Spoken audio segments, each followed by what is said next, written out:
"He's not just a stranger," she said, unaware. The man she flirted with was a ruthless mafia boss. The smell of burnt coffee and stale grease was Natalie Moore's constant companion. It clung to her apron, worked its way into her hair, and settled in her lungs long after she clocked out. At 11:30 on a Tuesday night, with rain lashing the windows of the Harborview Diner, that smell was the only thing keeping her upright. Her feet were two separate, agonizing aches at the ends of her legs. "Honey, you call this a full stack," a trucker barked from booth 4, gesturing to the 3 pancakes she'd delivered. "Looks more like a half-mass stack to me." Natalie forced the smile that paid her bills. "My apologies, sir. The cook's feeling a little light-handed tonight. Can I get you another coffee?" "You can get me the check. And take that coffee off it. Tastes like battery acid." She nodded, scooped up the offending mug, and dumped it, watching the black liquid spiral down the drain. It was the 10th or 11th complaint of the night. Tuesdays were always bad. People were too far from the optimism of the weekend and too close to the crushing weight of the week ahead. She finished wiping the counters, her gaze drifting to the corner booth. The one Kyle always claimed. He was there now, nursing a water glass he hadn't paid for, watching her. His presence felt like a damp cloth on the back of her neck. Kyle had been her high school mistake, a mistake that refused to graduate. He was all hollow swagger and cheap cologne, convinced that Harborview was his kingdom and she was its lost and found jewel. "You're almost done, Nat," he called out, his voice sliding over the diner's quiet hum. "Another hour. Kyle, kitchen closes at midnight. I clean till 1. She didn't look at him, focusing instead on refilling the sugar caddies. "Come on, I'll walk you home." "It's raining. I like the rain." She lied. He slid out of the booth, his worn leather jacket creaking. He was too close, invading the small space behind the counter she considered her own. Who was that guy earlier? The one in the suit? Natalie froze. He meant Mr. Henderson, a pharmaceutical rep who always left exactly 15%. A customer, Kyle. They pay for the food. It's a new concept. He was looking at you. He was looking at the menu. "Please, I have to work." He smiled, a tight, thin-lipped expression that never reached his eyes. It was a smile of ownership, and it made her stomach clench. "I'm just looking out for you. Nat, it's a rough neighborhood." "I know," she said, finally meeting his gaze, her voice dropping. "I've lived here my whole life. I know all the rough parts." He got the message. He held up his hands in mock surrender and backed away. "Fine, be that way. See you at home." He didn't mean his home. He meant her home. He'd stop by, bang on the door, and wake her mother, all under the guise of checking in. She watched him push through the glass doors, disappearing into the downpour. The tension drained out of her shoulders, leaving her exhausted.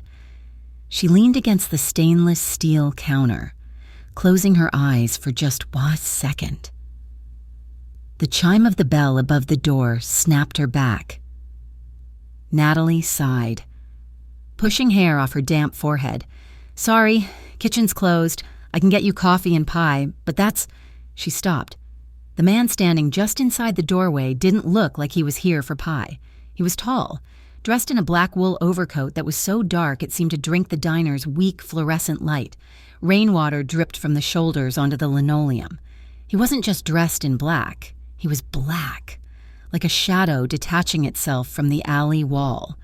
He looked completely out of place, a wolf wandering into a petting zoo. He pulled off a pair of black leather gloves, tucking them into a pocket. His movements were slow, deliberate. When he looked up, she felt the air thicken. His eyes were cold, not just uninterested, but actively, deeply cold. They were the color of the harbor in January, a flat, hard gray. But when he spoke, his voice was the opposite. It was quiet, a low, smooth baritone that was almost soft. "Coffee, black, if it's not too much trouble." "No trouble," she managed, grabbing a clean mug. "Go ahead and sit." He didn't take a booth. He slid onto one of the rotating stools at the counter, right in front of her. He shrugged off the heavy coat, revealing a perfectly tailored black suit and a simple white shirt. No tie. He laid his hands flat on the Formica counter. His nails were clean. On his right pinky, a simple, heavy gold ring. She poured the coffee, the same sludge the trucker had rejected. "Careful," she said, setting it down. "It's been on the burner a while. Might bite back." A flicker of something, amusement maybe, passed through his cold eyes. He didn't drink. He just looked at the mug, then at her. "Long night," he stated. It wasn't a question. You could say that. Natalie leaned against the counter opposite him, deciding to clean the espresso machine. The rhythmic hiss and clank of her work filled the silence. "You don't like him," the stranger said. Natalie stopped, rag in hand. "I'm sorry. The man who just left, the one in the leather jacket. You don't like him." She stiffened. "I don't really talk about my personal life with customers." "He's not a customer." He wrapped his long fingers around the warm mug, but still didn't drink. "He didn't pay." A small, sharp laugh escaped her. "You're observant, aren't you? I get paid to be." This time, she let her curiosity override her professionalism. "Oh yeah? And what is it you do that pays you to watch diner arguments?" "I'm in management," he said. He had a way of speaking that made every word sound final. "Management." She scrubbed a nozzle. "Well, as one manager to another, I manage this counter from 8 to 1. It's a tough gig. People are lonely, and they're angry about it, and they take it out on the person bringing them fries." "Is that what you think? People are angry because they're lonely?" She stopped working and looked at him. Really looked at him. And he was handsome, she realized, in a severe, dangerous way. High cheekbones, a strong jaw that looked like it had been carved from granite, and a mouth that looked like it hadn't smiled in a decade, but his eyes were fixed on her, genuinely interested. "I think," Natalie said slowly, drying her hands, "that people are just tired. They're tired of the rain, tired of the bills, tired of waiting for something better that never shows up. It makes them mean. It makes them small." "And you?" he asked, his voice dropping even lower. "Are you tired, Natalie?" Her name was stitched in red script on her uniform. He'd read it. Still, hearing it in that voice sent a strange shiver through her. "I'm too tired to be tired," she admitted. "Most nights I'm just running, trying to stay one step ahead of the silence." The silence. Yeah, that quiet you get when you're finally alone, when there's no TV on and no trucks rattling past, when you finally have to think about everything. I hate that. She'd said too much. She was talking to a complete stranger, a man who looked like he carried the silence around with him. She flushed, turning back to the machine. "I sound crazy. Sorry, it's the end of the shift." "You don't sound crazy," he said. "You sound honest." They fell into a quiet that was different from the one she feared. It was comfortable. The rain hammered the roof, and the coffee pot gurgled its last breath. "It's easier, sometimes, with a stranger," she found herself saying, mostly to the stainless steel. "You don't owe them anything. They don't know your baggage. You're just two people in a room, waiting out the rain. No offense," she added, glancing at him. "You seem kind, but you're just a stranger." His expression didn't change, but his eyes intensified. He seemed to be memorizing her face. "No offense taken," he said. He finally lifted the mug and took a sip of the terrible coffee. He didn't even wince. He just drank it as if it were the finest wine. He finished the whole cup, then set it down with a quiet click. He reached into his pocket and pulled out a small, folded clip of money. He peeled off a single bill and laid it on the counter. Natalie's eyes widened. It was $100 bill. "Hey," she said, her voice cracking. "I can't. The coffee is $2. "For the coffee," he said, standing up, "and the honesty." He shrugged back into his heavy, dry-looking coat. He had it buttoned before she could protest again. "Wait," she called out. He paused at the door, hand on the handle. You read my name tag. I'm Natalie." He looked at her over his shoulder. The coldness was back, but it was different. It was a shield, not a weapon. "Vince," he said. "Just Vince." He pushed the door open, and the bell chimed. The storm outside swallowed him instantly. Natalie stood there for a full minute, her heart hammering against her ribs. She picked up the $100 bill. It was crisp. It was real. It was more than she made in 2 shifts. She clutched it in her hand all the way through cleanup, her mind replaying the conversation, his eyes, his voice, the strange, settled quiet he brought with him. Vince. She couldn't shake the feeling. She thought about him all night, across town. The black sedan moved through the flooded streets of Harborview with silent, heavy grace. Vincent Romano sat in the back, the rain blurring the city lights into watercolor streaks. His driver, Marco, a man built of solid, quiet loyalty, kept his eyes on the road. The diner, Vincent said, his voice flat. The Harborview. Boss, been there 50 years. Independently owned, barely scraping by. Marco recited the facts without needing to check a device. The waitress, Natalie, Marco nodded. Natalie Moore, 26, lives 3 blocks from the diner. Mother, Mary Moore. Medical discharge from the textile mill, bad lungs, father's gone. She's the sole provider. Vincent looked at his own hands, resting on his knee. He thought of her, scrubbing the chrome, her shoulders slumped with a weariness that went bone deep. And the man, Vincent said, his voice tightening. The one in the leather jacket. Kyle Donahue. Small-time bookie. Smaller-time muscle. Thinks he's tougher than he is. He's been hanging around her since high school. Seems to think he has a claim on her. Vincent turned his gaze back to the window. He watched the ruined docks of Harborview slide by. He saw her face. You're just a stranger. Find out everything else. Vincent said. Her debts, her mother's doctors, who she owes, who's squeezing her. I want to know every anchor tied to her. And Donahue? Marco asked. Vincent's eyes narrowed. Just find out, and keep your distance. I don't want her seeing any of you. I don't want her scared. Yes, boss. Vincent leaned his head back, closing his eyes. He hadn't intended to stop. He was supposed to be checking on a warehouse, one that fronted the Navarro crew's territory. But he had seen her through the window, arguing with Donahue. He had seen the defiant tilt of her chin, and he had, for reasons he couldn't explain and didn't trust, told Marco to pull over. He hadn't been Vince in a very, very long time. It was almost 2 a.m. when Natalie climbed the 3 flights of stairs to her apartment. The air in the hallway was thick with the smell of boiled cabbage and old plumbing. She unlocked the 3 deadbolts on her door, sliding inside as quietly as possible. Natty? She sighed, her shoulders slumping. It's me, Ma. Go back to sleep. She walked into the tiny, cluttered living room. Her mother, Mary, was asleep in the recliner, the television muttering a low-budget infomercial. An oxygen tube was looped over her ears, and the gentle, rhythmic pump of the concentrator was the apartment's heartbeat. Natalie bent down and kissed her mother's papery cheek. Mary's breathing was shallow, a wet, crackling sound that terrified Natalie more than anything else in the world. She went to the kitchen, which was really just a corner of the living room. On the small table, a stack of envelopes, a pink one from the power company, a white one from the landlord, a pale blue one from the medical supply company, all marked past due or final notice. This was the silence she'd told the stranger about.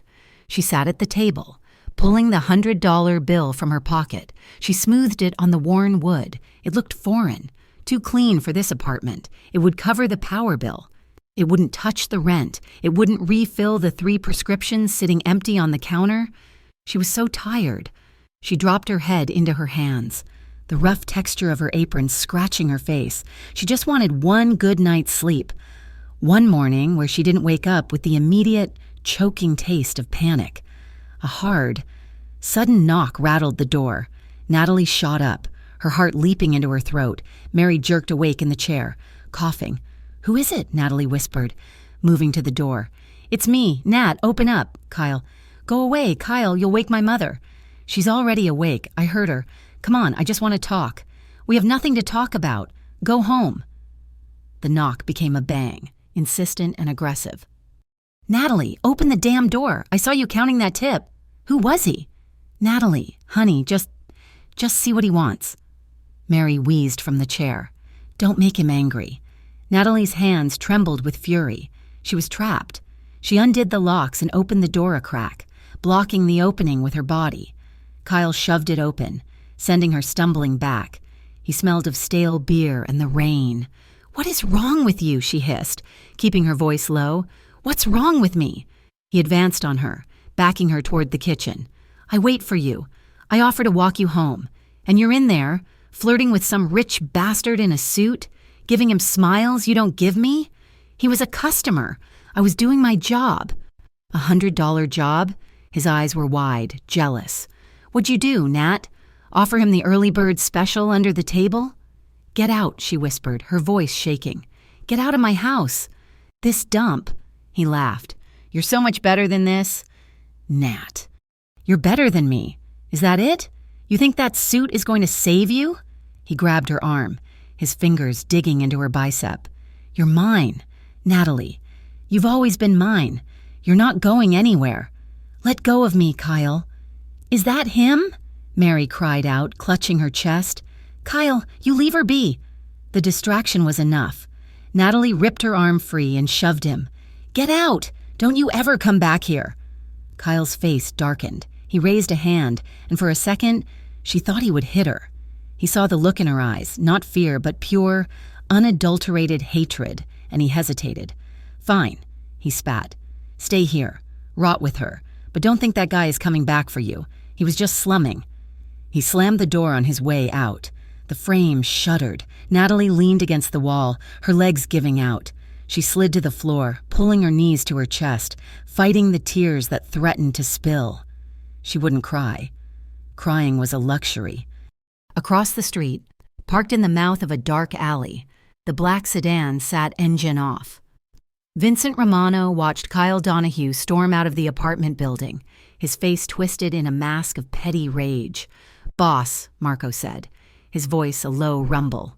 Vincent said nothing. His fury was a cold, sharp thing. It wasn't the hot, sloppy anger of the man on the sidewalk. It was the precise, still frozen point of an icicle.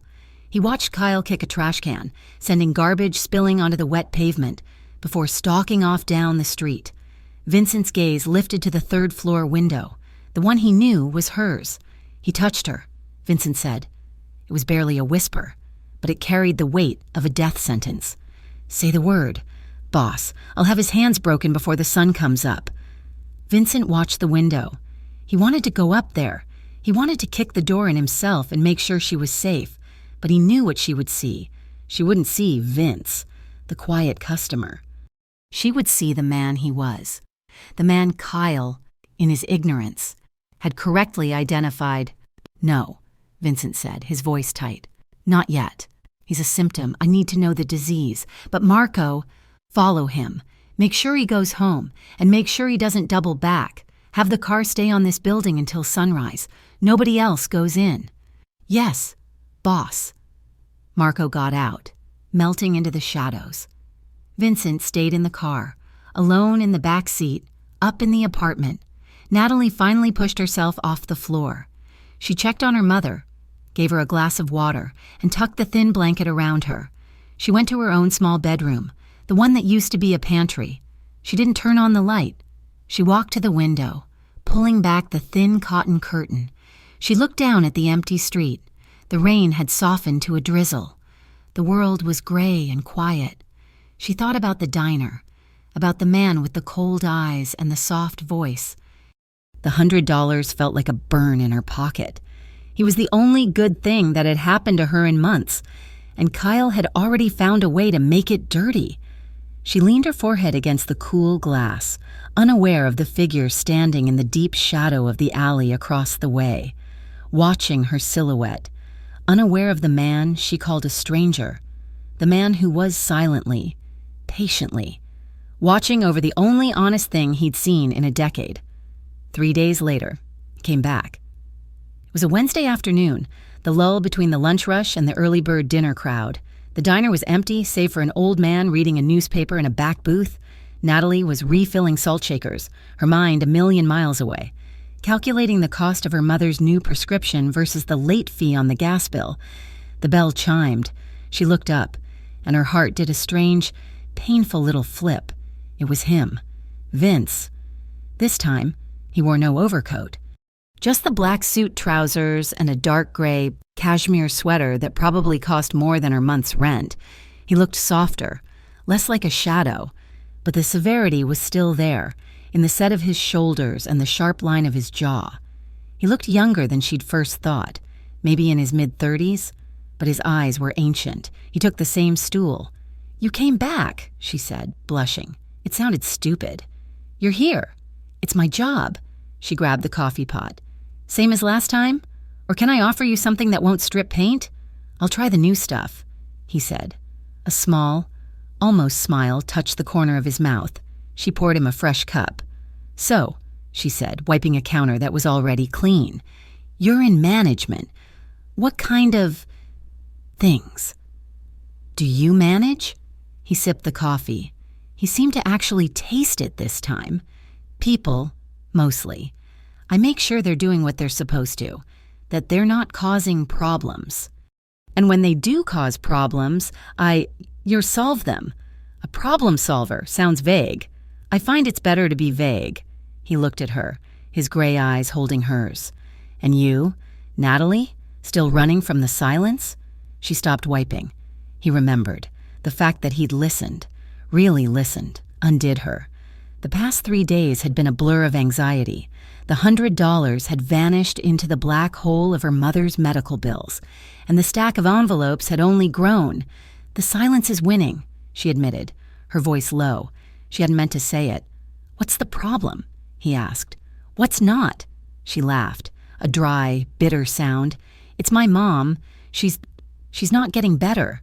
The doctors use words I don't understand, and the insurance company pretends they don't either, and I'm stuck. I'm just stuck."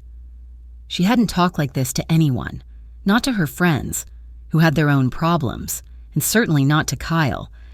"I wanted to go back to school," she whispered, staring at the countertop. "I was halfway through a community college nursing program when she got bad. I thought I could help people. I wanted to be the person who walks into the room and actually knows what to do. You know, not just the person who brings the pills with a glass of water."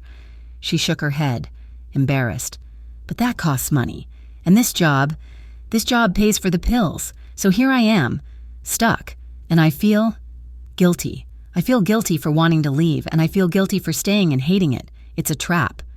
He was quiet for a long time, just watching her.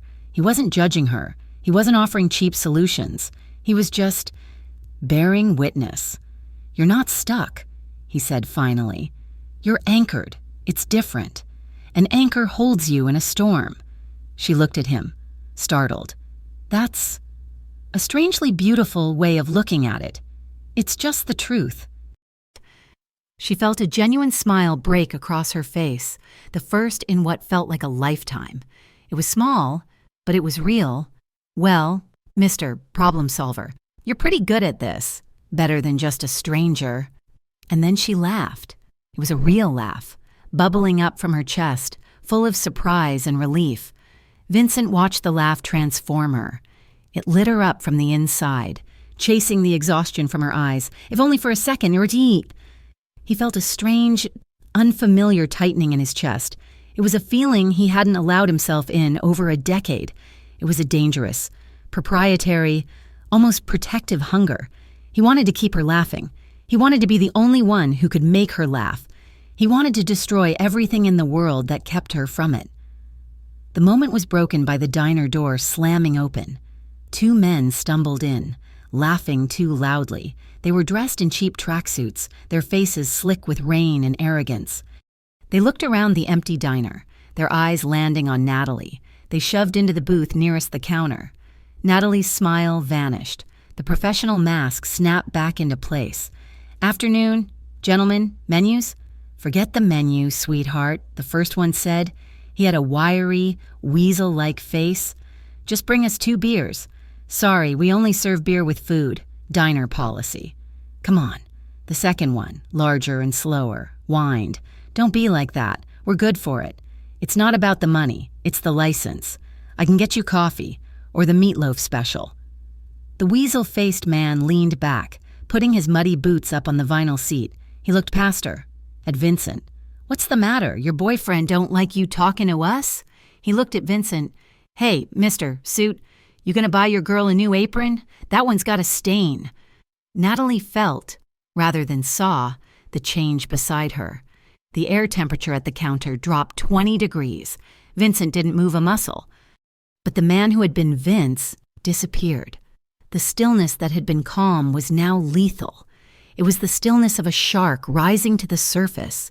His hands, which had been resting loosely on the counter, slowly, deliberately, curled into fists. His eyes, fixed on the man in the booth, went flat and dead. He had stopped breathing. He was a trigger.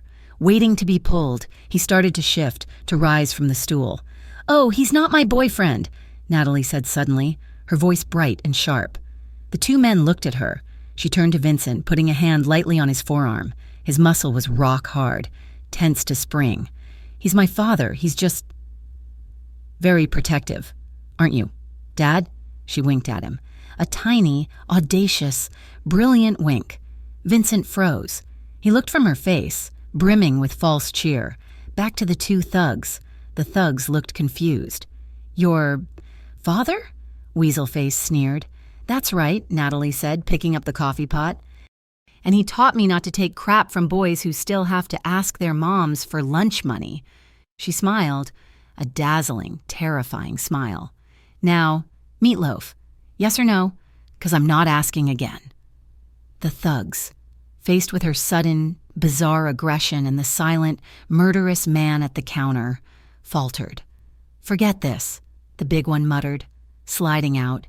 "Let's go to O'Malley's." "Yeah, this place sucks anyway." Weaselface got up, trying to look tough. He kicked the leg of the table as he left. They shoved their way back out the door, the bell chiming mockingly. Natalie let out a breath she'd been holding for a full minute. Her hand was still on his arm. She quickly pulled it away. "Sorry about that," she said, her voice shaking slightly. "Harborview's finest." Vincent was still looking at the door. The lethal coldness hadn't receded. "You shouldn't have done that," he said, his voice a low growl. "Done what? My job? It's fine. They're harmless. They're not harmless." He turned to her, his eyes still dark. "You were good, but you shouldn't have had to be." He stood, pulling a $50 bill from his pocket and dropping it on the counter. "For the coffee and the show." "Vince, wait." But he was already out the door. He found them in the alley 2 blocks down, trying to light cigarettes in the damp air. Vincent stepped from the street into the narrow passage, blocking their only way out. "This place sucks, huh?" Vincent said. The two men spun around. "What the hell you want?" Weaselface said, trying to sound tough. Vincent walked toward them slowly. "I want you to understand something. You don't go back to that diner. You don't look at her. You don't talk to her. You don't breathe the air near her again." Weaselface laughed, but it was a nervous sound. He pulled a small switchblade from his pocket, the click echoing off the brick. "You're a long way from home, old man. This ain't your neighborhood. This is Harborview.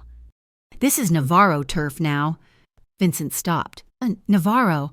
The name hit him like a punch. The rival crew, pushing up from the south, trying to take his ports. He had thought they were just rumors, just small-time smuggling.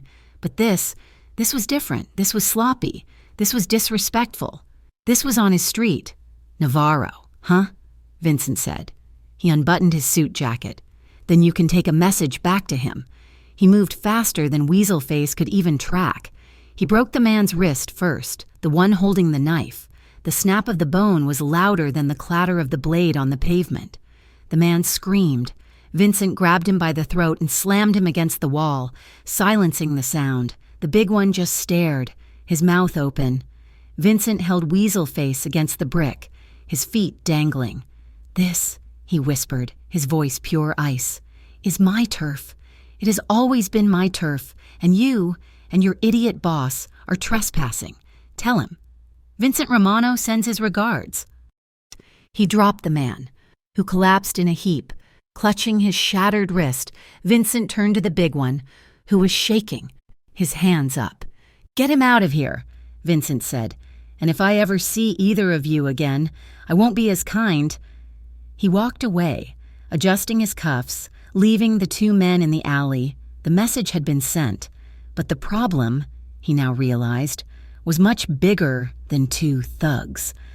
When Natalie got home, the pink envelope was taped to her door. Final notice to pay or quit. She was 14 days behind. $450. She went inside. The paper crumpled in her fist. Her mother was asleep in the recliner. The oxygen machine pumped its steady, sad rhythm. She had $112 in her pocket. She sat at the table, staring at the wall. She felt the tears coming, hot and angry. The knock on the door made her jump. It was Kyle. She knew the rhythm. She opened it, too tired to fight. "Hey, Nat," he said, his smile greasy. He was trying to be charming. "Heard you had some trouble with the landlord." "How?" "Margin 2B likes to talk. Come on, let me in." He pushed past her. His hand was wrapped in a grimy bandage. "What happened to your hand?" she asked, not really caring. Nothing. Slipped on some stairs." "Stupid." He looked around the apartment, then at her. "Look, Nat, I know things are tight. I can help. I came into some money." "I don't want your money, Kyle." "It ain't a gift." He stepped closer. $450, right? I got it, right here." He patted his jacket. "It's yours. You gotta remember who takes care of you. You gotta stop being so cold to me. We could go out, like old times." His eyes roamed over her, and she felt disgusting. He wanted to own her. The money was just a leash. "No, Kyle." "No? Just no?" His face tightened. "I'm offering to save you. I'm offering to help your sick mother. And you say no? I'd rather live on the street than be your charity case. Now get out. You stupid—" His anger flared, fast and ugly. He'd been rejected, and his pride couldn't take it. "You're still thinking about that suit, aren't you? You think he's coming back? This has nothing to do with him. This has to do with you. You ungrateful." He slapped her. The sound was sharp. A gunshot in the tiny room. Her head snapped to the side, her cheek exploding with a white-hot, stinging pain. She stumbled back, hitting the wall, the framed photo of her parents rattling. Her mother gasped from the chair. "Kyle." Kyle looked at his hand, then at the red mark blooming on Natalie's face. He looked shocked. Then a small, cruel smile of satisfaction touched his lips. "You should have taken the money, Nat." He turned and left, slamming the door. Natalie stayed pressed against the wall. She didn't cry. The pain in her face was nothing compared to the cold, dead humiliation in her chest. That night, Vincent's men reported the incident, the slap, the threat. Vincent found Kyle at 3 a.m, unlocking the door to his own squalid apartment. This time, there was no warning. Vincent stepped out of the stairwell shadows. Kyle turned, his eyes wide with fear. "Hey, man, I don't want—" Vincent hit him once in the throat, a hard, precise chop that cut off his air. As Kyle gagged, clawing at his neck, Vincent grabbed his left hand, the one he'd hit her with. He pinned it against the brick wall. She said no. Vincent whispered. He took Kyle's middle and ring fingers and bent them back until they snapped. A sickening, wet crack echoed in the stairwell. Kyle's scream was a choked, strangled gurgle. Vincent wasn't done. He drove his boot onto Kyle's knee, dislocating it. Kyle collapsed. Vincent crouched beside him, his face an inch from Kyle's, who was sobbing and hyperventilating. "You will never get within 100 yards of her again. You will never speak her name. If you do, I will not break your hands. I will cut them off. Do you understand me?"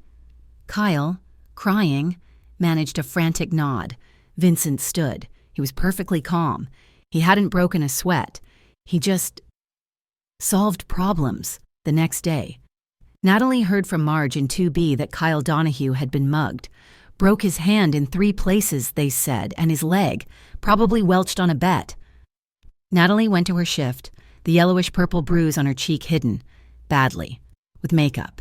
She felt sick, and she felt a dark, terrible, secret relief.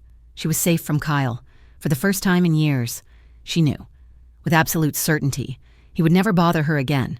She didn't know who did it, but she was grateful. That night, the rain returned, a soft, misty drizzle. When she clocked out at 1, he was there. Vince, standing just outside the diner door, under the awning. "You shouldn't be here," she said. "It's late. I'll walk you," he said. It wasn't an offer. They walked in silence. The sound of their footsteps on the wet pavement was the only sound. The streets were empty. It wasn't a comfortable silence. It was charged. She was hyper-aware of him, of the size of him, of the way he moved beside her, an effortless, predatory grace. She felt utterly, completely safe. They reached her building, stopping under the single, flickering street lamp that buzzed overhead. He looked at her, his face half in shadow. His gaze fell to her cheek, where the makeup had worn off, revealing the dark, ugly bruise. His expression hardened, the coldness returned, but it was different. It was an anger for her, not at her. He lifted his hand, and she flinched. He stopped, his hand hovering, then, very slowly. He finished the motion, but he didn't touch the bruise. His thumb, warm and slightly rough, brushed the skin just beside it, a touch so gentle it was agonizing. "He won't do it again," he said. It was a vow. She stared at him, her heart hammering. "How did you... He won't do it again," he repeated.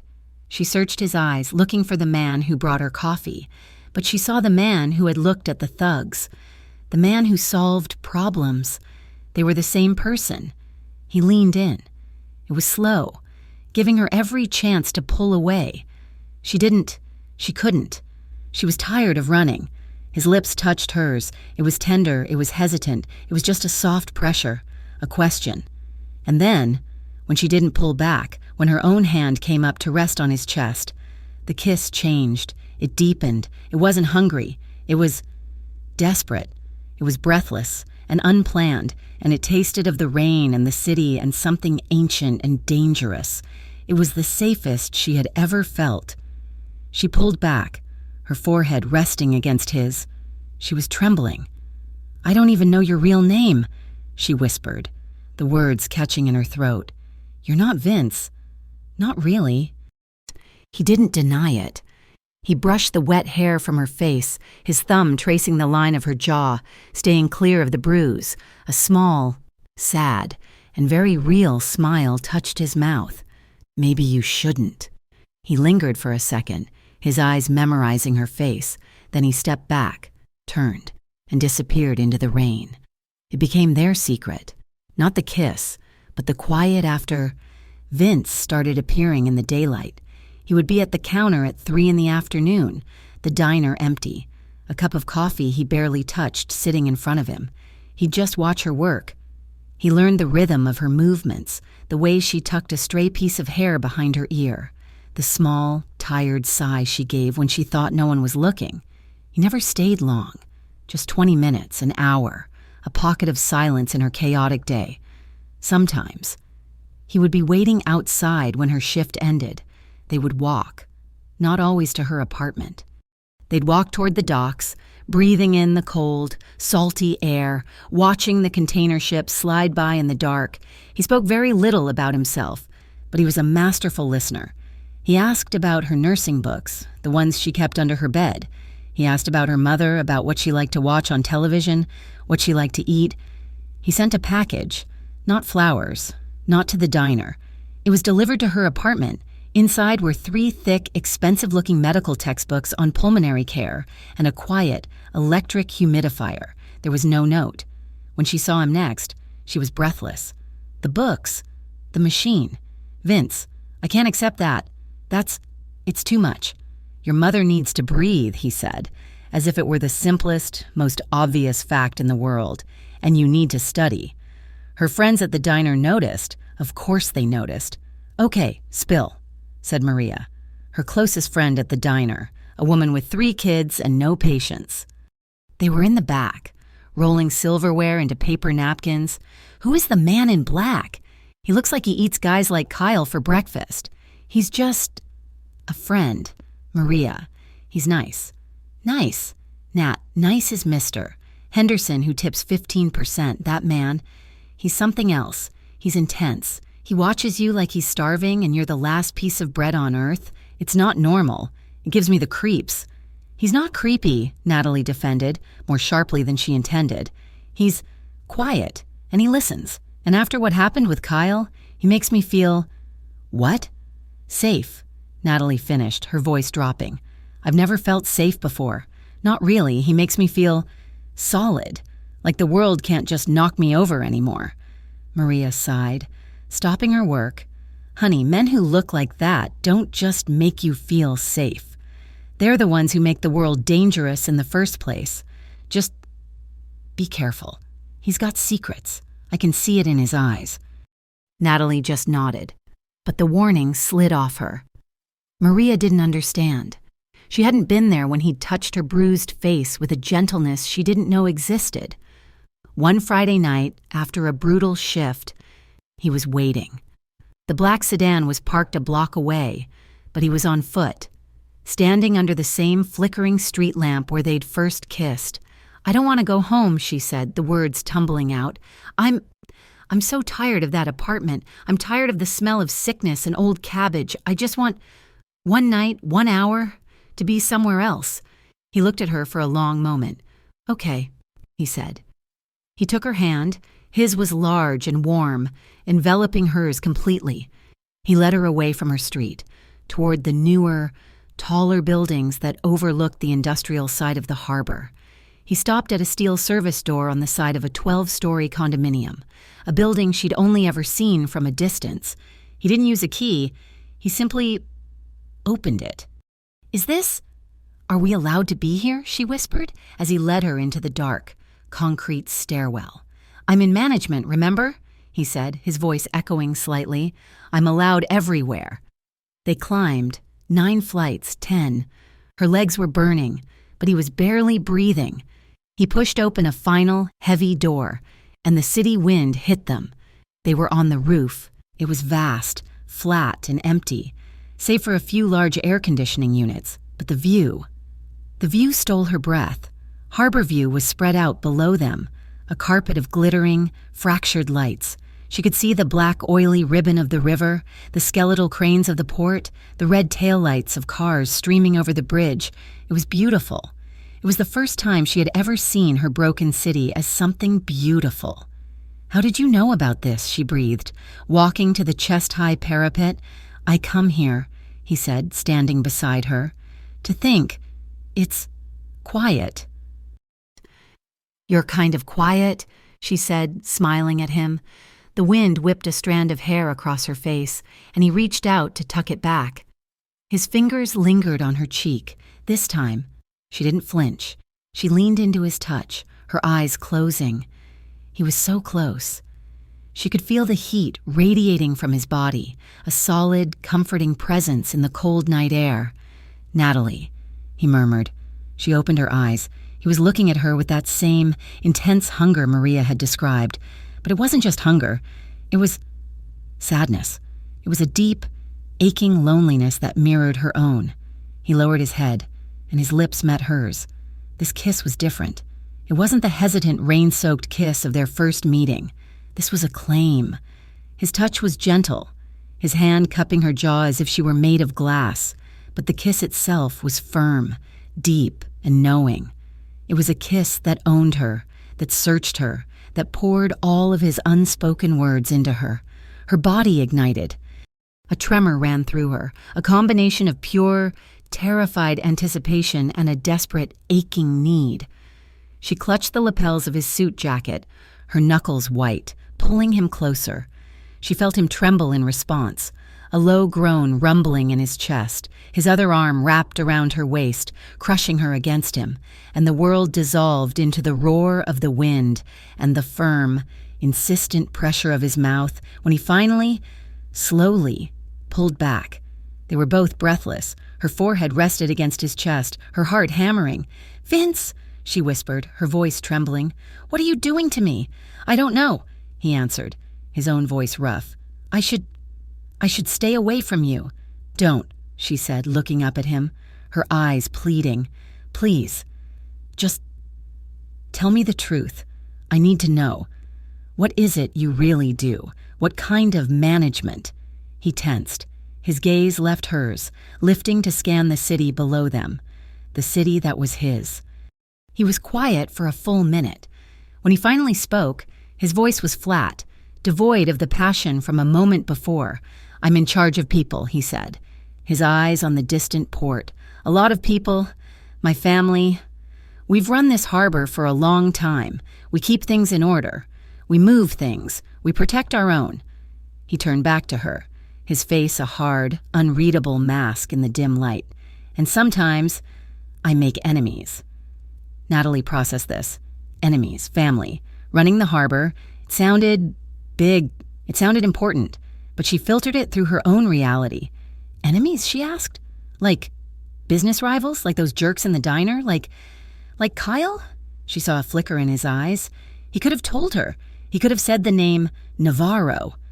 He could have explained the blood that had been spilled for the very ground they were standing on. But he looked at her face, still so full of a hope he hadn't known he'd put there. And he made a choice. "Yes," he said. Like that, she let out a breath, a small, relieved smile touching her lips. "Okay," she said, brushing it off. "Business. I get that. Just don't make any enemies who are scarier than my landlord. All right?" He didn't smile. He just pulled her back against him, burying his face in her hair, and held her, his heart aching with the lie. 2 nights later, Vincent sat in the back room of a Sicilian restaurant that smelled of garlic and old wine. The room was soundproofed. Marco stood by the door. "They're not just sloppy, boss," Marco said, his voice grim. "They're arrogant. The word from our man inside is that the Navarro family is planning a full-scale move. They're going to hit the No. 7 warehouse. This Friday." Vincent swirled the brandy in his glass. "No. 7 is electronics. They want to steal televisions?" "No," Marco said. "They want the warehouse, but they're smart. They're going to plant 2 kilos of their own product and then make an anonymous tip to the Harborview PD. They want us raided. They want our operation crippled and our name in the papers. They want to frame us." Vincent's hand tightened on the glass. The Navarros weren't just pushing turf. They were trying to burn his whole world down, and they were using the police as their matches. "They think we're asleep," Vincent said, his voice a low growl. "They think I've gone soft." He thought of Natalie, of the rooftop. Maria was right. He had gone soft. "They think you're distracted," Marco said quietly. Vincent's head snapped up. "The car," Marco said. "The one that followed her. It was a Navarro scout. We confirmed it." Vincent didn't need to ask what confirmed meant. "And he wasn't just watching her. He was watching you. They know she's important. They're watching her to get a read on you, boss, to see your patterns." The room went very, very cold. They hadn't been following her to threaten her. They had been following her to study him. They had used her as bait. "Where is the car now?" Vincent asked, his voice dangerously quiet. "Parked 2 blocks from her street. Same man. He's watching your men, the ones you put on her building." Vincent stood. "Get the car. I'll ride with you." "Boss, it's better if—" "Now, Marco." Natalie was walking home from the bus stop, her nursing books heavy in her bag. The humidifier had worked. Her mother was breathing easier, and for the first time in months, they'd watched a whole movie together. Natalie felt light. She felt possible. She turned onto her street, and she saw it. The same black car, parked. Not Vince's car. This one was a duller black, a different model. It was parked in the same spot it had been before. Her blood ran cold. The lightness vanished, replaced by a choking, metallic fear. "He's watching you to get a read on me." She didn't know the words, but she felt the truth of it. This was because of Vince. She fumbled for her keys, her hands shaking. She could feel the man's eyes on her.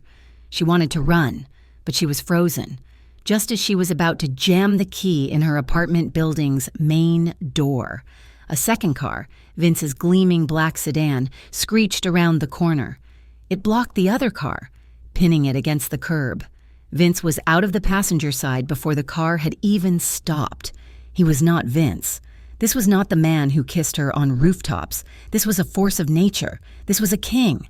He ripped the driver's door of the other car open.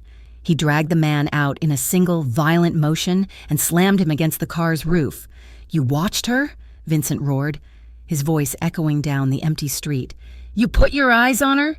He hit the man. It wasn't a punch. It was a bludgeon, a brutal, open-handed strike that snapped the man's head back. Vincent grabbed him by the shirt and slammed him against the brick wall of her building. "Who told you? Who sent you?" The man, blood pouring from his nose, just whimpered. Natalie stood frozen, her keys still in her hand, watching in abject horror. Vincent hit him again. "I will end you. I will wipe your entire bloodline off this map. Boss, not here." Marco was out of the driver's side, pulling at Vincent's arm. "The window, she's watching." Vincent froze. His fist was raised. He slowly, very slowly turned his head. He saw her standing there, pale, shaking, her eyes wide with pure, unadulterated terror. He had done the one thing he swore he never would. He had brought the monster to her doorstep. He let the man go, who slumped to the pavement. Vincent didn't look at him. He didn't look at Marco, and he just looked at Natalie. His face was a mask of rage and shame and a terrible, terrible pain. "Natalie?" He breathed. She whimpered, turned, and ran inside, the door slamming shut behind her. Vincent stood on the pavement, his chest heaving. He turned to Marco. "Get him in the car. Take him to the warehouse. Get 2 more men on this building. Tell them to be invisible. I don't care how— Go!" Marco shoved the bloody man into the back of the sedan and sped off. Vincent was left alone on the street. He looked up at her window. The third one from the left, the light was off. He had terrified her. He had broken everything. He didn't go home. He went to the warehouse. He dealt with the scout. He dealt with the plans for the Navarro raid. The anger was cold now, precise. He gave orders. He set a trap of his own. It was almost 4 a.m. when he finally found himself outside her door. He was shaking. Not from the cold. He was covered in sweat, his own blood, and the blood of the scout. He had to see her. He had to know she was— He didn't even know what— He knocked. A soft, hesitant tap. The door opened a crack. She was there, in an old t-shirt and pajama pants, her face pale. "Vince," she whispered. He pushed the door open. Stumbling in, he looked broken. His suit jacket was gone. His white shirt was torn and smeared with blood. His knuckles were raw and split open. A deep cut wept blood over his right eye. He wasn't the invincible, terrifying man from the street. He was just a man, bloodied and shaken and looking at her with a desperate, haunted expression. "My God," she breathed. "What happened?" He leaned against the wall, sliding down to sit on the floor, his head in his hands. "Bar fight," he rasped. Some idiots didn't know when to stop." She stared at him. The lie was so thin it was transparent. A bar fight? He just dismantled a man on her sidewalk, but she saw the look in his eyes. He was begging her to believe it. She didn't argue.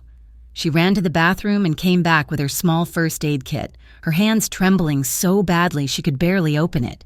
She knelt in front of him. This is going to sting," she said, her voice a whisper. She took a cotton ball with antiseptic and gently, so gently, began to clean the cut over his eye.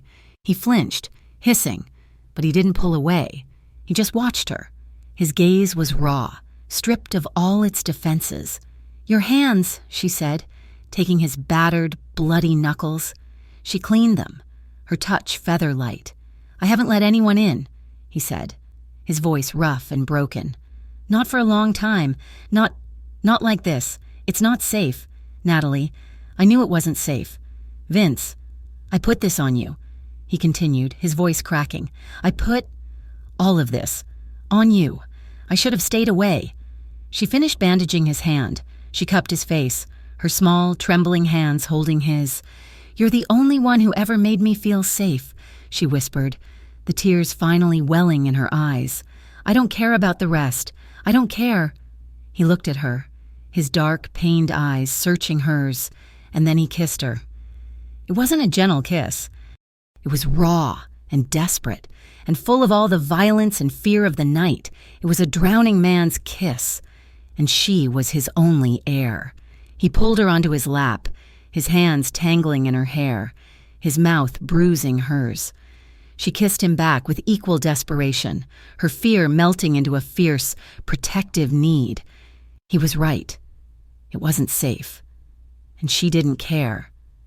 He stood, lifting her as if she weighed nothing, and carried her from the living room into her tiny, dark bedroom. He laid her on the bed, his body covering hers, his movements urgent, almost frantic. "Natalie," he breathed against her neck. "Tell me to stop. Please. Don't," she whispered, her arms locking around his back. "Don't you dare stop." Their lovemaking was not the gentle exploration of the rooftop. It was slow, but it was intense. It was a collision. It was built on the shaky, terrified, mutual trust of two people who had just seen the darkness and were choosing to hold on to each other anyway. It was a frantic, desperate, and deeply intimate act of defiance. Later, in the pre-dawn quiet, she lay beside him. The oxygen machine in the next room was the only sound. Her fingers, brave in the dark, traced the contours of his back. She felt them, raised. White lines, old scars, some were thin and sharp, like knives. One, near his shoulder blade, was a puckered, ugly circle. She traced the circular scar. "A bar fight," she whispered. He tensed, but he didn't pull away. He captured her hand, lacing his fingers with hers, and brought it to his lips, kissing her knuckles. "No," he said, his voice quiet in the dark. "Not a bar fight." He said nothing else. He didn't have to. She held his hand, her fingers tracing the map of violence she would never understand, and knew that her friend Maria was right. He was dangerous, and he was hers, and she would never, ever be safe again. The war started quietly, not with gunshots, but with silence. The city held its breath. The nights Vincent spent in her tiny bedroom became less frequent, then stopped. The walks along the docks were replaced by hurried, whispered phone calls at 4 a.m, his voice rough and distant. "I can't tonight, Natalie. Is everything okay? It's work. It's complicated." He was still Vince, but the walls were going back up. The man who had shared her bed, who had let her trace his scars, was retreating, pulling away layer by layer until he was once again the man in the dark suit, the stranger at the counter. He was colder, his eyes distracted, his touch brief and tense. The softness she had found in him, the vulnerability she had tended to, was being encased in ice. She saw it in the news first, a small article, buried on page 6 of the Harborview Ledger. An accidental fire at a warehouse near the port. A few days later, a known union official was reported missing. Police cars, usually absent from her side of town, were suddenly everywhere, their blue and red lights painting the alleys at night. Natalie felt the shift in the air. The city was braced for a storm, and the man she loved was at the center of it. "You're hiding something from me," she finally accused him. They were in his car, parked a block from the diner, the engine idling. It was the first time she'd seen him in person in 5 days. "I'm busy," he said, his gaze fixed on the rain-slicked street, not on her. "No," she insisted, her voice trembling with a mixture of fear and frustration. "This is more than busy. This is what you meant, isn't it? Enemies. This is what you were talking about on the rooftop." "Natalie, let it go." His voice was flat, a command. "I can't. You're not the man You're a ghost. You're here, but you're not. You're looking over your shoulder. You're not sleeping. Talk to me, Vince. Whatever it is. You can talk to me."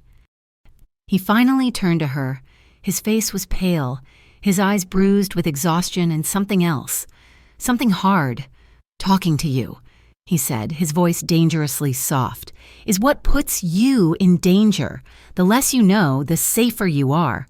"Safer from what?" she cried. "From business? From people who want your management job? I'm not a child. Vince, don't shut me out. I love you."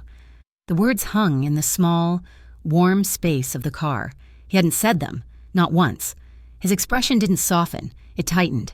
He looked at her as if she had just handed him a bomb. "I have to go," he said. He leaned in, but his kiss was a brief, hard press of his lips, a duty, not a passion. "Go home, Natalie. Lock your doors. I'll call you when I can." He left her on the curb, her declaration of love unanswered, her fear turning into a cold, hard knot of dread in her stomach.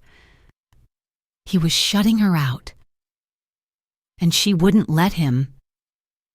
He had given her a key weeks ago. Not to his home. He didn't have a home. He'd said it was to an apartment he kept, a safe place. A sterile, high-floor apartment in the same building where they'd gone to the roof. She'd never used it. He had always been the one to come to her world. That night, she decided to go to his. She bought groceries, a bottle of wine. She would make him dinner. She would sit him down. She would break through this wall, this work that was taking him from her. She would make him talk. She let herself into the apartment. It was dark. The air was still. It didn't smell like him. It didn't smell like anything. It was a showroom. Gray sofa, glass table, black countertops, no photos, no books, no life. "Vince," she called out, her voice swallowed by the thick carpet. He wasn't there. A cold disappointment washed over her. She put the groceries on the counter. The silence here was different from the silence in her apartment. This was an empty, sterile quiet. It felt wrong. She wandered through the space, looking for any sign of him, a stray jacket, a pair of shoes. Nothing. She found the study, a simple room, a large, dark wood desk, a high-backed leather chair. It was immaculate. She ran her fingers along the desk. A laptop, closed, a single sheet of paper with a column of numbers. Meaningless to her. She was about to leave when she saw it. Behind the desk, a section of the wall, designed to look like a built-in bookcase, was not quite flush. It was open, just a crack. He must have left in a hurry. Her heart was hammering. This was it. This was what he was hiding. She knew she shouldn't. She knew it was a betrayal of his trust. But he had betrayed hers first, by shutting her out. She pushed the panel. It swung open silently, revealing not a closet, but a room. It was a small, windowless space, and the smell of gun oil and old paper hit her instantly. She stepped inside. Her hand flew to her mouth. One wall was lined with weapons. Not just handguns, rifles, shotguns, tactical gear. It was an arsenal, organized and gleaming, hanging on a steel pegboard. Another wall was stacked, floor to ceiling, with black duffel bags. She unzipped one. It was full of cash, bundles of $100 bills, wrapped in paper bands. She looked at the other bags. There were dozens of them. It wasn't just money. It was a fortune. It was impossible. But the worst was the table in the center of the room. It was covered in documents, spreadsheets, ledgers, and maps. Maps of Harborview, maps of the port. Sections were circled in red ink with names. Navarro territory, do not enter, consignment, Pier 7, Donahue, K, low level, no contact. Her own name wasn't there, but Kyle's was. She picked up a ledger. It wasn't business. It was a list of payments, of shipments, of names she recognized from the seediest parts of town. This wasn't management. This was control. He wasn't a boss. He was the boss. The man who had kissed her, who had held her while she cried, who had bought her mother a humidifier, was the Mafia. He was the shadow that ran Harborview, the man everyone was terrified of. The enemies weren't rivals. They were gangs. The bar fight hadn't been a fight. It had been. She didn't want to think what it had been. She backed away, her hands shaking, her breath coming in short, panicked gasps. She felt stupid. She felt naive. She felt used. "You weren't supposed to see this," she screamed, spinning around. Vincent was standing in the doorway of the study, his face a mask of cold, exhausted fury. He wasn't looking at her. He was looking at the open, hidden door. "You left it open," she whispered, her voice cracking. "My mistake." He walked past her, into the vault, and began gathering papers from the table, his movements precise and angry. "Vince, who are you?" He didn't stop. "You know who I am." "No," she said, backing away, her hands held up as if to ward him off. "I know Vince. I know a man who drinks bad coffee and walks me home. I don't know this." She gestured wildly at the guns. "The money, this is, what is this?" "It's my life. Natalie." He finally looked at her. His eyes were dead. The coldness she'd seen in the diner, the lethal ice. It was back, and it was directed at her. You lied to me," she stammered, tears of terror and betrayal welling. "All this time, the management, the enemies, you let me believe it was just business. It is business," he snapped. "My business. This isn't business. This is a war. The fire at the docks, the man you beat on my street, Kyle's hand, you did that, you broke his hand. He hit you." He said it as if it explained everything, as if it were a simple equation. "He hit you, so I broke him." "You don't get to do that," she shrieked. "You don't get to play God. You're a criminal. You're the mafia." He stopped, his hands full of ledgers. He stared at her. "I never lied to you, Natalie," he said, his voice dropping to that terrifying, soft growl. "Not once. You built a fantasy. You saw what you wanted to see. You never asked the right questions." The words hit her harder than Kyle's slap. He was right. She had been so desperate for a savior, for someone safe, that she had willfully ignored every red flag, the money, the violence, the secrecy. She had brushed it all off. "I feel sick," she whispered, leaning against the doorframe. I let you touch me. I slept with you, and you're a monster." His face, which had been hard and cold, fractured. For just a second, she saw the man from the rooftop, the man from her bed, pained, haunted. "Go home, Natalie," he said, his voice thick. What?" "Take your groceries. Go home. Go back to the diner. Go back to your life. Forget you ever saw this. Forget you ever met me. Just like that. You're breaking up with me?" He slammed the ledgers onto the table. "Breaking up? You think this is a game? You think we're a normal couple? Look at this room. This is who I am. This is the blood I was born into. There is no us. Natalie, there is this, and there is you, and the two can never touch. I let them touch. I let myself, and I was weak. I was stupid, and I almost got you killed. I don't understand." "The car that followed you," he said, stepping toward her. She flinched, and his face twisted in pain. "The men in the diner, they are the Navarro family, and they are not business rivals. They are trying to kill me. They are trying to take my city. And they saw me with you. They know you are my weakness. The only reason you are alive is because I am letting you go." He grabbed her arm, his grip firm, and pulled her out of the study, out of the apartment, into the hallway. "Vince, wait!" she cried, stumbling. "The key," he said, holding his hand out.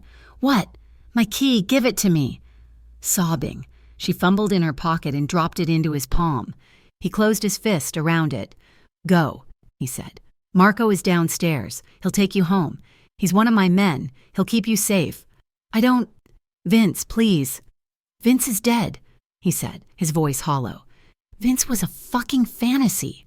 I am Vincent Romano, and you will never see me again. Now go, before I change my mind." He shut the door in her face. The lock clicked. She was left in the silent, empty hallway, the smell of gun oil on her clothes, her heart shattered. The next 3 days were a waking nightmare. She went to work. She smiled at customers. She came home and tended to her mother. But she was hollow. The safety he had given her was a lie, but the absence of it was a crushing, physical weight. She was truly alone now, and she was terrified. She saw them, the men in cars. They weren't hiding anymore. They were watching her.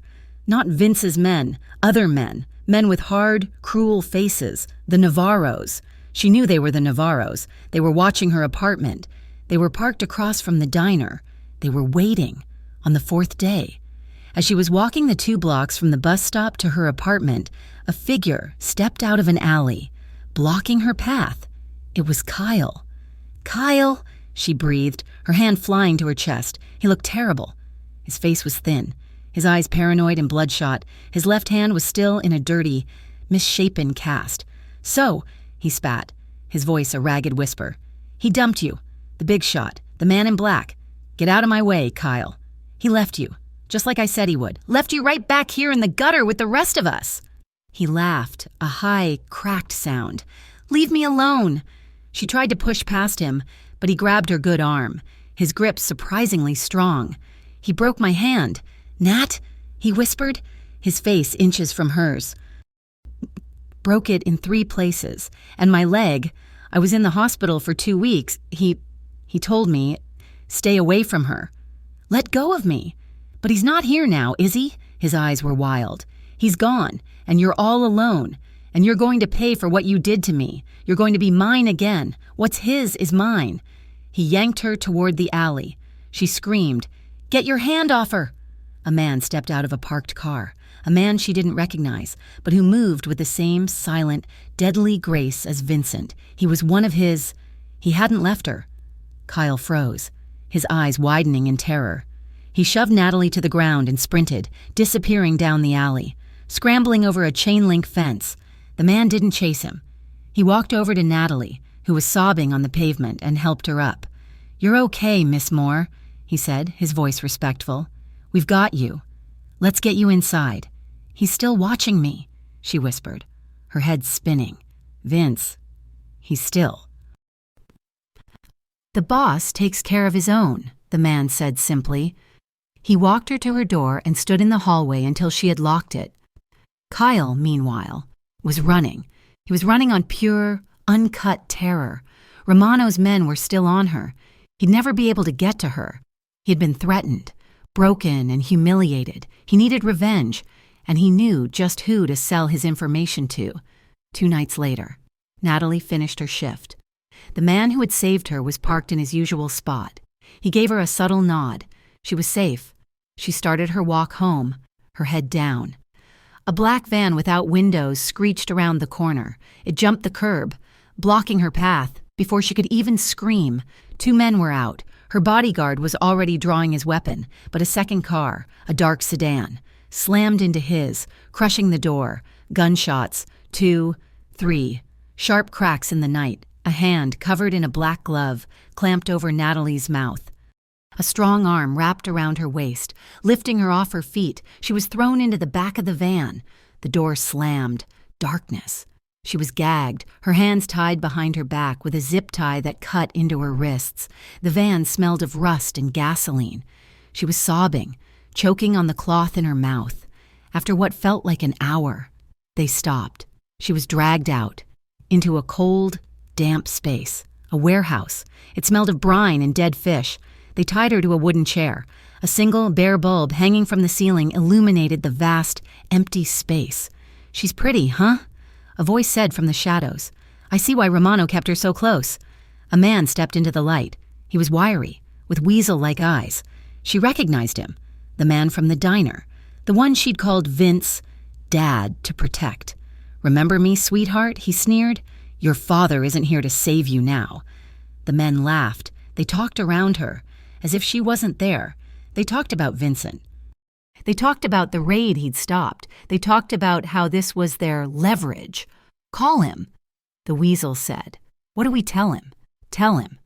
Tell him we have his property. And if he ever wants to see her breathe again, he'll surrender the port, all of it." Natalie's terror was so complete it was paralyzing.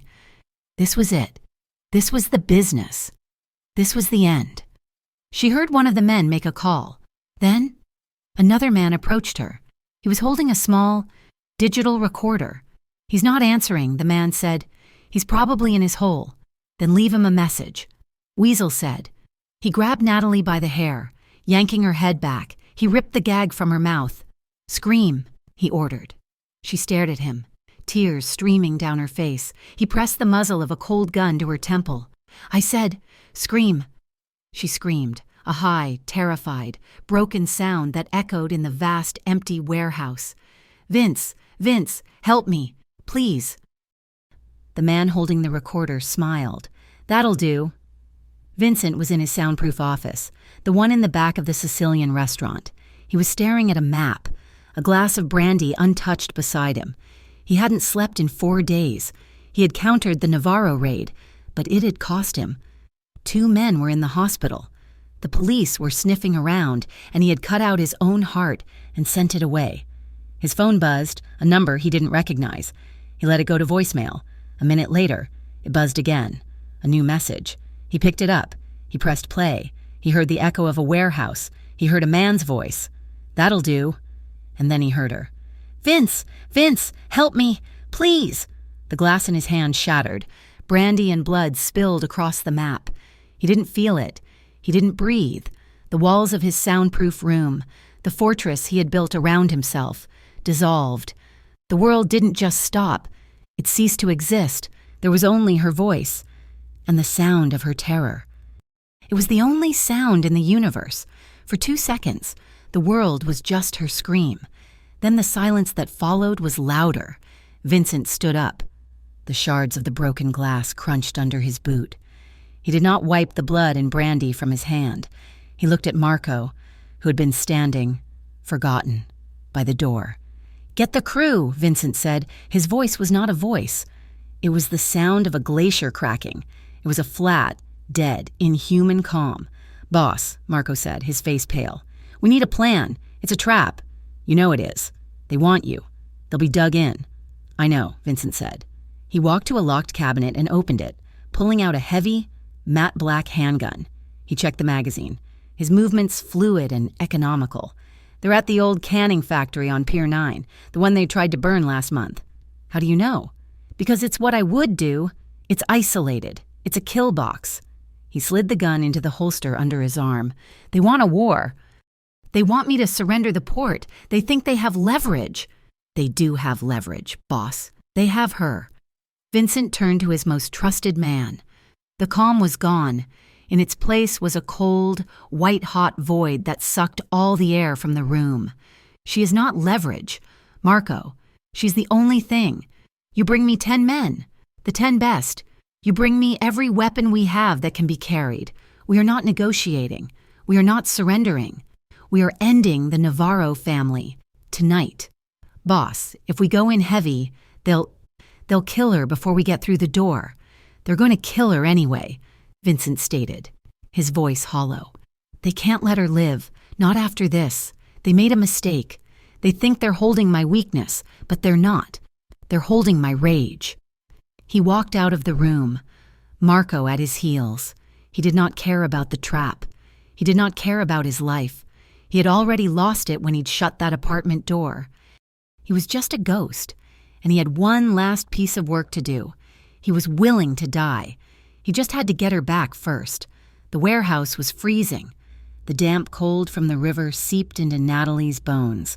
The single bulb overhead hummed. The man with the weasel face, the one they called Leon, was pacing in front of her.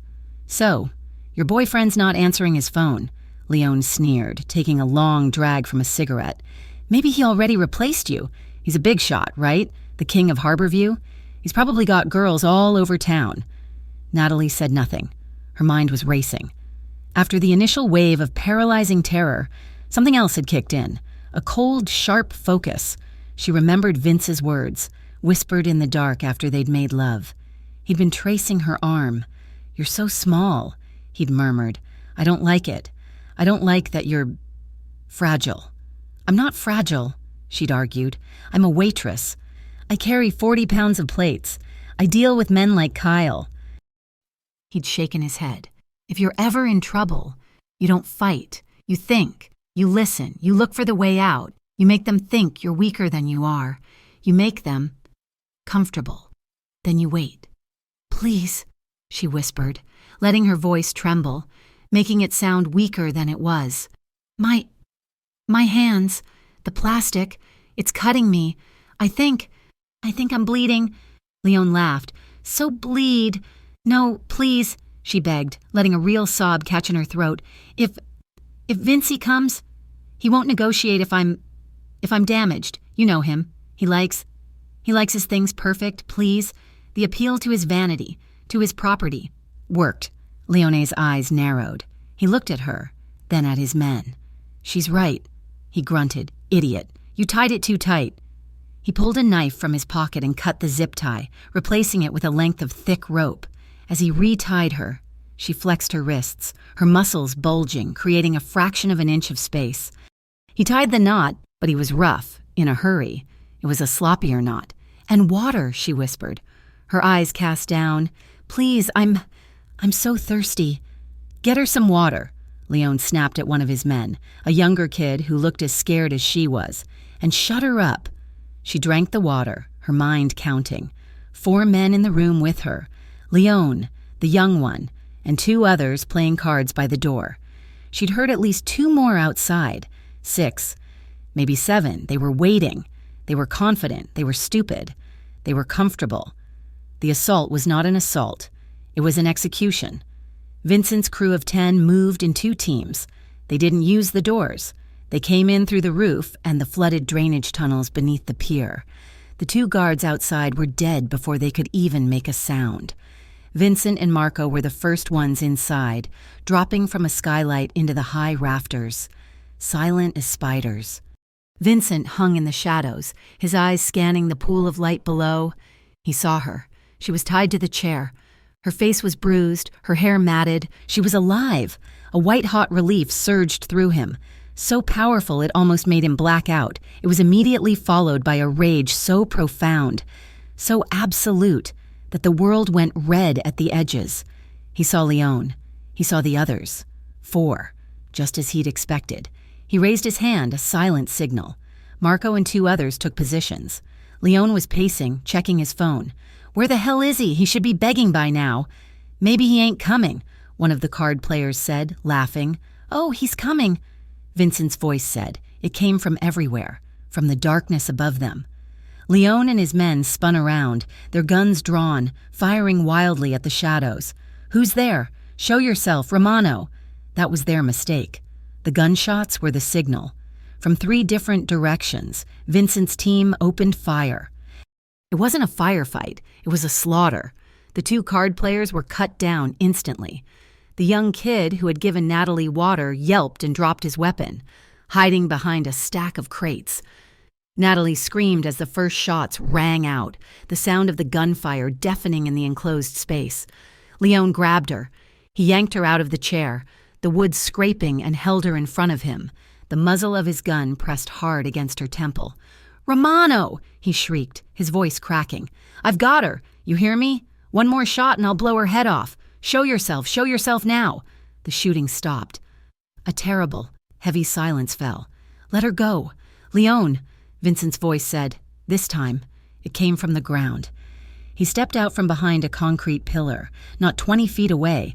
He was alone. His hands were empty, held at his sides. "Vince," Natalie cried, sobbing. "Stay still." "Natalie," Vincent said. His eyes locked on her. They were calm. They were the color of the harbor in winter. "Drop your weapons, Romano!" Leon yelled, his hand shaking. "All of you, or I swear to God." "You swear to God," Vincent repeated, taking a slow step forward. "You put your hands on her. You brought her here. You put a gun to her head, and you think you get to walk away. I'll do it. I'm not afraid of you." "You should be," Vincent said. Natalie, her hands still tied, but looser now, remembered. "Make them comfortable." She suddenly went limp, her knees buckling, her full weight dropping. "No, I'm fainting," she choked out. Leon, caught off guard, stumbled, his balance thrown. He instinctively tried to hold her up, his grip on her shifting, the gun moving a precious 6 inches from her temple. It was all Vincent needed. He moved. He was not the man she knew. He was a blur. In his hand, a knife he'd had in his boot. He threw it. It wasn't a wild throw. It was a precise, calculated strike. The knife crossed the distance and embedded itself deep in Leon's shoulder. The one holding the gun. Leon screamed, a high, thin sound, his fingers spasming open. The gun clattered to the floor. Vincent was on him, his own gun now in his hand. He didn't shoot. He slammed the butt of the pistol into Leon's face. Once, twice. Leon collapsed in a heap. Vincent didn't look at him again. He was already at Natalie, his hands cutting the ropes. She was free. She launched herself at him, her arms wrapping around his neck, her body shaking in violent, uncontrollable sobs. She was alive. He was here. He caught her. His arms wrapping around her like steel bands, crushing her to his chest. He wasn't the cold killer. He was Vince. He buried his face in her hair, his own body trembling. "You're safe," he whispered, his voice thick, kissing her forehead, her cheek, her hair. "You're safe now. I've got you. I've got you." She was bruised. Her cheek was dark, her lips split. He saw the red, raw marks on her wrists. His rage came back, cold and quick. He started to turn toward Leone. "No," Natalie whispered, clutching him. "Don't, please. Just get me out of here. Please, Vince, take me home." He looked at her, his jaw tight. He nodded. Marco appeared. "Boss, clean this up. The one who gave her water. Let him go. The rest, end it. The Navarros are done." "Boss, we've got incoming," another man yelled from the door. "Police! Sirens! 2 minutes." "Go," Vincent said to his men. He scooped Natalie into his arms, as if she weighed nothing, and ran. He didn't take the door. He ran to a black, windowless maintenance tunnel. They plunged into the darkness, the sound of the approaching sirens fading behind them. The house was deep in the woods, miles outside of Harborview, a place she never knew existed.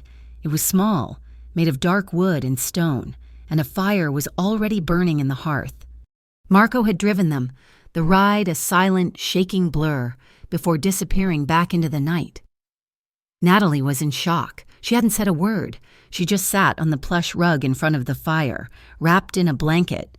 Vincent was a ghost, a whirlwind of care. He brought a bowl of warm water and a first aid kit. He knelt in front of her. "This will sting," he said, his voice quiet. It was the same thing she had said to him. His large, rough hands were impossibly gentle. He cleaned the cut on her lip, his touch a feather. He dabbed antiseptic on the rope burns on her wrists, his face tight with a pain that was not his own. She just watched him, her eyes wide, unblinking. When he was done, he ran a bath for her. He helped her out of her torn, filthy clothes and into the hot water. She was numb, a doll.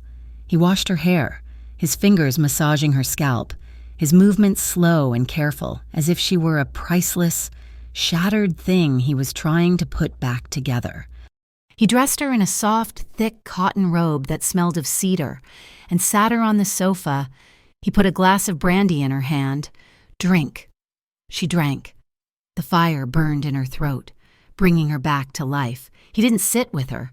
He pulled a chair to the front door, sat down, and laid his handgun on the small table beside him. And he watched her. He didn't speak.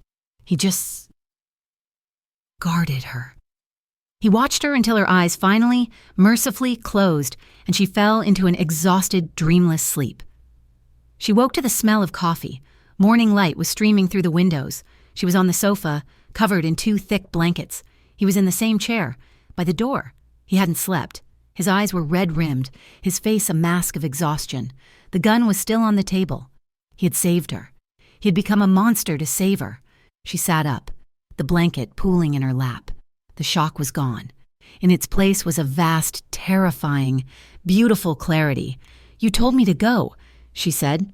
Her voice was a dry croak. He looked at her. The relief in his eyes was so profound it was painful. She was talking. She was hurt. "I told you to be safe," he corrected, his voice rough. You walked away. You broke my heart. Better than letting them stop it." "Why?" she asked, the tears welling up, hot and fast. "Why did you come? You knew it was a trap. I heard your men. You could have lost everything. You could have died." He stood up. He walked over to her, his movements slow, as if he were afraid she would bolt. He crouched in front of her, so his eyes were level with hers. He took her hands, his bandaged ones covering hers. "Yes," he said. "Why," she whispered, a tear rolling down her bruised cheek. "Because I can lose everything else," he confessed, his voice breaking. "The port, the money, this whole goddamn city, it's just stuff. I can lose my life. I was ready to, but not you. Natalie, I can't lose you." She choked on a sob. It was the truth. It was the truest thing anyone had ever said to her. He hadn't come for his property. He hadn't come for leverage. He had come for her. She cried, not in fear but in recognition. This was it. This was love. It wasn't the safe, quiet fantasy she'd wanted. It was this terrible, violent, beautiful man who would burn the entire world to the ground, and himself with it, just to keep her safe. She leaned forward, and her hands, the ones he had just tended, came up to cup his face. She touched the cut over his eye, the bruise high on his cheekbone. He was her monster. He was her protector. He was hers. He leaned into her touch, his eyes closing, a single, broken sigh escaping him. She kissed him. It was not the desperate kiss of their first night. It was not the passionate kiss on the rooftop. It was slow. It was deep. It was a promise. It was raw with desperation, but also with a profound, unshakable safety. He lifted her, one arm under her legs, the other around her back, and carried her into the bedroom. He laid her on the bed, and for a long time, just looked at us. Their lovemaking was a reclamation. It was a desperate, shared understanding of who they really were. His touch was not frantic. It was reverent. His hands, the same hands that had ended a war, traced her body as if he were memorizing every line, every curve, every scar, and her touch was not hesitant. It was acceptance. Her fingers traced his old scars, no longer in fear, but in understanding. This was the man he was. This was the man who loved her. It was slow and deep and agonizingly tender. It was a seal. It was the first day of their new, dangerous, and undeniable life. It was the truth. They spent 2 days in that remote house, a pocket of impossible peace while the city churned. The world outside the windows was silent. Just trees and cold, clear blue sky. Inside, there was a quiet tenderness. Vincent was a different man. He was attentive, present. He cooked for her. Simple meals of pasta and bread. He sat with her by the fire, his hand never leaving hers, as if he were afraid she'd dissolve if he let go.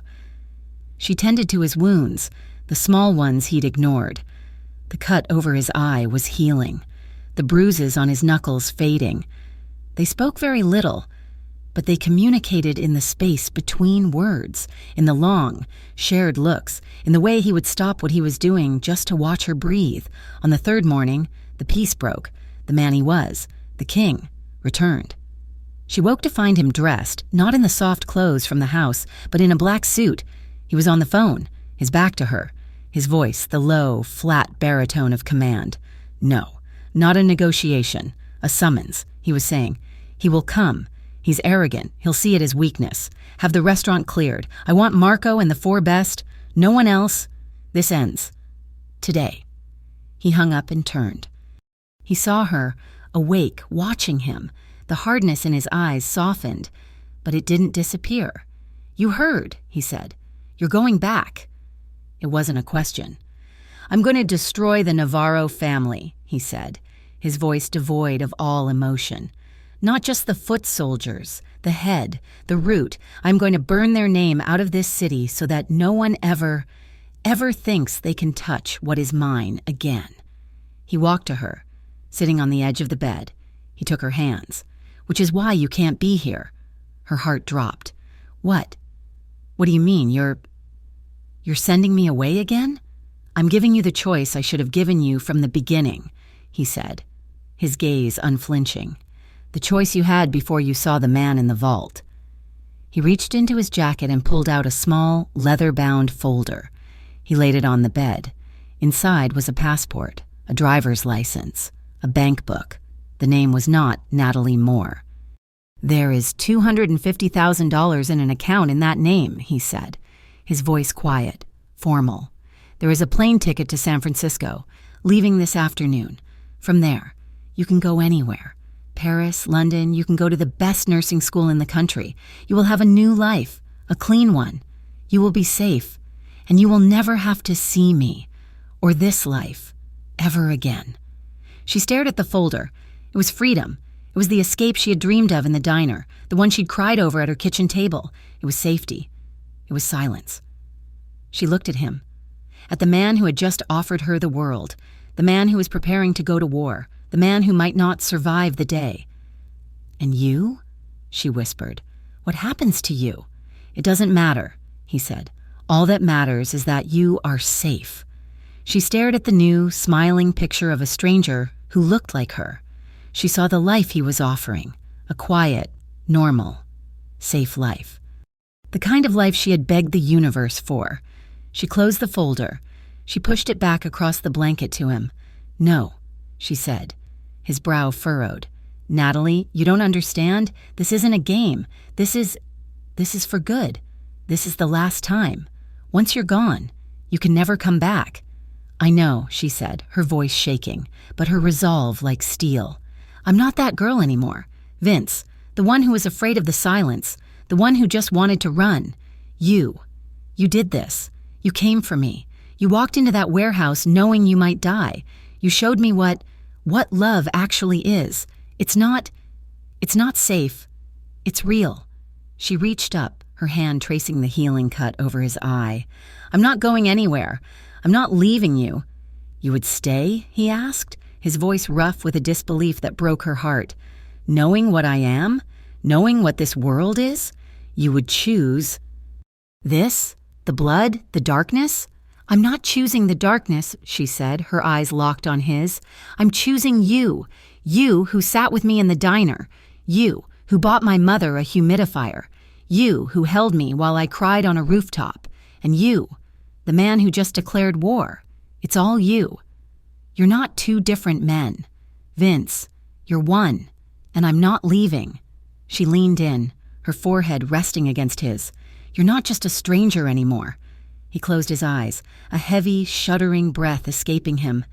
He had offered her an escape, and she had offered him grace. He wrapped his arms around her, pulling her against his suit, holding her so tightly she could barely breathe. "Then you stay here," he whispered into her hair, his voice thick. "You lock this door. You do not open it, for anyone. Do you understand me? For no one but me." "Be careful," she whispered, clutching him. "I am always careful," he said. He pulled back, his eyes clear and hard again. The king was back. "I am going to work." He kissed her, a hard, brief, possessive kiss that was a promise. Then he turned and walked out of the door, leaving her alone in the quiet house, to wait. The trap was set. Rico Navarro, the head of the family, received the message at noon. Vincent Romano was broken. The kidnapping of the girl had shattered him. He was willing to negotiate. He would cede the northern half of the port, his most valuable territory, in exchange for a truce, a permanent one.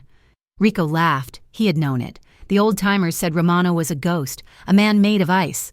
But Rico had found his weakness, a cheap waitress. The meeting was set for 9 at night at Il Corvo, the Sicilian restaurant that was Romano's fortress. Rico saw this as the ultimate act of surrender. Romano was inviting the wolf into his own den. "It's a trap." "Rico," his second-in-command warned. "Of course it's a trap," Rico sneered, loading a gold-plated handgun. "He thinks he's smart. He'll have men in the walls, but he's weak. He's desperate. He's in love. And that makes him stupid. We will go. We will listen to his offer. And when he signs the paper, I will shoot him in the head with his own pen." Rico brought 6 men. He left 4 outside. He and his second walked into the restaurant. It was empty. Save for a single table in the center, candles were lit. 2 glasses, 1 bottle of expensive brandy. Vincent sat at the table, alone. He looked smaller, tired, defeated. He didn't even have a man at the door. "Rico," Vincent said, his voice quiet. He gestured to the other chair. "Thank you for coming." "Romano," Rico said, sitting down. He laid his heavy coat over the back of the chair. He was smiling. He had won. "I'm surprised. I thought you'd have more guards." "We're tired of guards, Rico," Vincent said. He poured him a glass of brandy. "Tired of the war. It's not good for business." "No, I suppose not," Rico said, sipping the brandy. "So, The port. Let's talk. The northern piers. 7 through 12, they're yours. Vincent pushed a map across the table. You'll have full control of all European shipments. Rico's eyes widened. It was more than he'd dreamed. Just like that? What's the catch? No catch, Vincent said. Just peace. You leave. You leave her out of it. You leave my life alone. You take the port, and we never see each other again. Rico leaned back, savoring the moment. He had him. He had broken the unbreakable Vincent Romano. It's a good deal, he said, nodding slowly. A very good deal. But I have a counteroffer. Oh? I take the port, Rico said, his smile turning cruel. And I take everything else. Your city, your name, your girl? I think I'll pay her a visit after this, just to finalize the terms. Vincent looked at him. The mask of the defeated man didn't slip. He just watched him. You shouldn't have said that. And you, Rico said, shouldn't have come alone. He pulled his gun from under his jacket, leveling it at Vincent's chest. It's over. Romano. You're right, Vincent said. You didn't come alone either. Rico frowned. What? You brought my men with you, Vincent said. The two men who had been standing guard outside the restaurant for Rico suddenly appeared at the main door. Behind them, Marco. Rico's eyes went wide. He looked at his second-in-command, the one man he'd brought to the table. The man was just sitting there, his hands on the table, not moving. Antonio? Rico hissed. Do something. Antonio, his second, slowly picked up his own brandy glass. He's right, Rico. You shouldn't have said that. The boss. He doesn't like it when people are sloppy. Betrayal, cold and complete, dawned on Rico's face. You all work for him. Not all, Vincent said, standing up. Just the ones who matter. The ones who are tired of your arrogance. The ones who see you're willing to burn the whole city down for a girl. Who wasn't even yours. Rico screamed, a sound of pure rage, and fired his gun. The shot was deafening.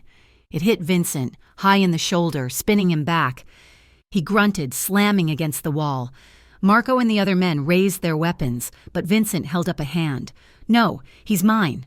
Rico fired again, wildly, but Vincent was already moving. He kicked the table over, sending glass and brandy flying.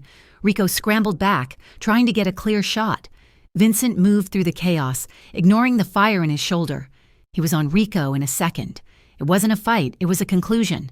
He disarmed him, his movements precise, brutal. He slammed Rico against the bar, the sound of bone hitting wood echoing in the room. It's over, Vincent said, his voice a low growl. He was bleeding, a dark stain spreading on his white shirt. Rico, his face a mask of terror, saw his gun on the floor.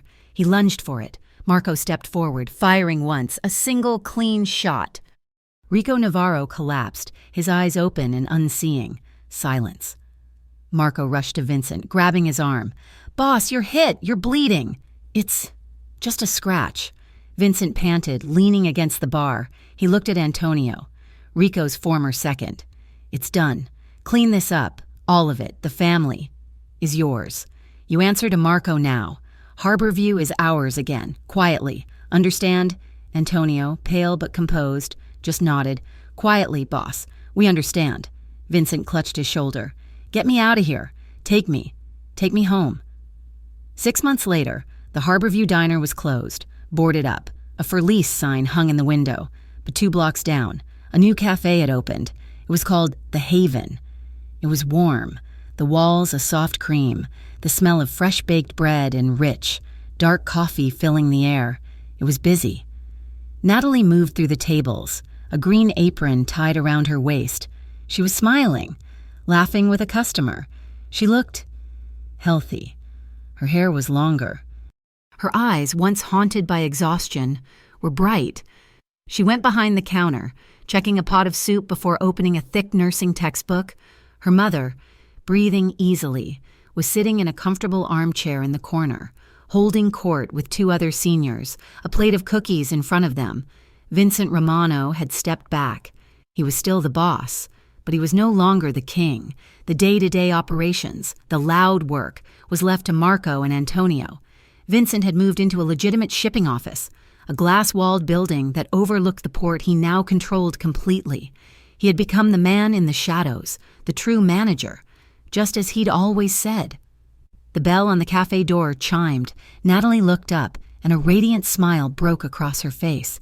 He was standing in the doorway, shrugging off the rain from a tailored black coat. He looked relaxed. The severe lines around his mouth and eyes had softened. He smiled at her. It was a real, easy smile. She untied her apron, tossing it on the counter, and ran to him. He caught her in his arms, lifting her off her feet, his kiss warm and familiar. It was a quiet kiss, the kind shared by people who have nothing left to prove. "You're late," she whispered against his lips. "The union meeting ran long," he murmured, setting her down. His hand slid around her waist, pulling her close. "Marco talks too much." She laughed, leaning her head against his chest. She could feel the hard, solid muscle, and she could feel the faint, reassuring bump of the holster under his arm. She pulled back, a teasing glint in her eye. "Still dangerous?" Vincent looked down at her, his dark gray eyes full of a love so deep it was bottomless. He leaned in, his lips brushing her ear. "Only for the ones who try to take you from me. Thank you so much for listening to this story. We hope you enjoyed the journey of Natalie and Vincent. We would love to hear from you, so please drop a comment and let us know where in the world you're listening from. Your support means everything to us. Please don't forget to subscribe to Mafia Romance Stories for more tales of love and danger. Let us know what you thought of this story in the comments.